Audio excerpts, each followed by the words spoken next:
Hi guys, welcome to day 26. Man, I can't believe it. I'm the first one to admit that I've got the gift of gab, and especially when it's on a subject that I love so much as music and drumming.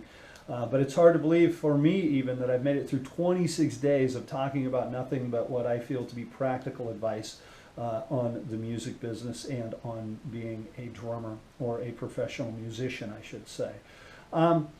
If this happens to be the first video that you land on that you see of mine, I kind of urge you to go back, especially to the 3 videos that I did last week entitled The Big Gig, parts 1, 2, and 3 with Stevie D. Stevie's a buddy of mine, and man, he's got a big gig. He plays for David Gilmour, he plays for Don Felder, Crosby, Stills and Nash, Paul Anka, all these big artists, and he talks about what it took to get there and what he's been able to accomplish in the business because of his ability to play well.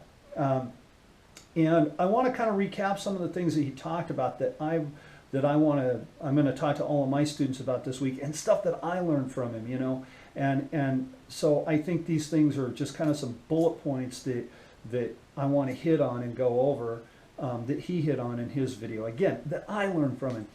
I think it's really important to understand one of the things that he talked about in there when he said that, if you have seen the videos, where he said that he's only gotten a few gigs on auditions, that most of his gigs came from either referrals or from somebody being in the audience watching him play. I think that is phenomenally important to understand because, if you're a musician and you step on stage to play, you never know who is going to be in the crowd. There's only one person that you can control while you're on stage, and that is you. You are your own best commodity. That is a line from a Gene Simmons book that I read a number of years ago, and I've always held on to that. And that kind of goes hand in hand with what Stevie talked about in that one video. How when he walked on stage to play, luckily that night he just had, when David Gilmour saw him, he had a great night, and Gilmour needed a drummer, and bang, now he's touring the world playing with David Gilmour. That's just outstanding. One of the other things that he touched on was when he was playing with Paul Anka, that he played a lot of different musical styles, and not just different songs, but that Paul Anka would change the songs up all the time. Not just the set list and change and insert a new song, but he would actually take a song and change it. So one night you might be playing the song as like a drive and eighth note tune, and then the very next night you might be playing the same song, but you're swinging it. Understand how to navigate different feels. Remember, the 3 most important things to music are groove, time, and feel. A good musician should know different feels. I don't care if you want to be in the heaviest of heavy metal bands, you want to play in Slipknot, that's great. I love Slipknot. But you should still understand how to play swing. You should still understand how to play a bossa. Understand what those things are. It's so important. That's how Stevie was able to hold on to that gig for so long. And he even said it was great training for him. He learned so much from doing that gig. So understand different feels. I think that that's important. The other thing that he touched on was, I asked him, hey man, did you feel any pressure when you're playing, or do you feel pressure when you're playing those gigs? And what I meant by that was, like, for instance, one of the gigs that he did that with David Gilmour got filmed for a DVD release. And when they were filming it, he got one shot at that. It wasn't multiple nights or anything like that. He got one shot to get it right. And you're playing with one of the biggest artists in music history. Do you feel pressure? And his answer was outstanding.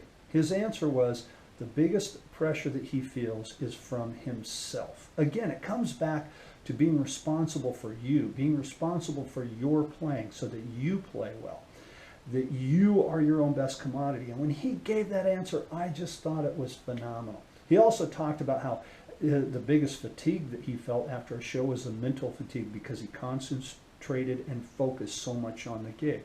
So that's one of the things that young musicians really want to be aware of. Just your concentration game when you're on stage. Are you really focused in 100% on what you're doing?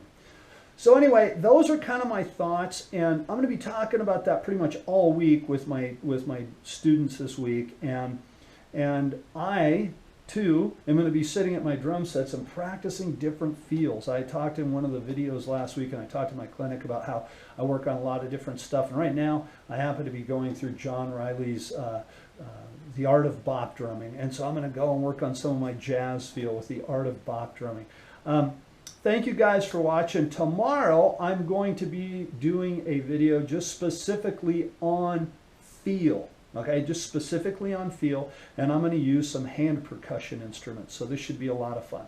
So anyway, thanks for watching.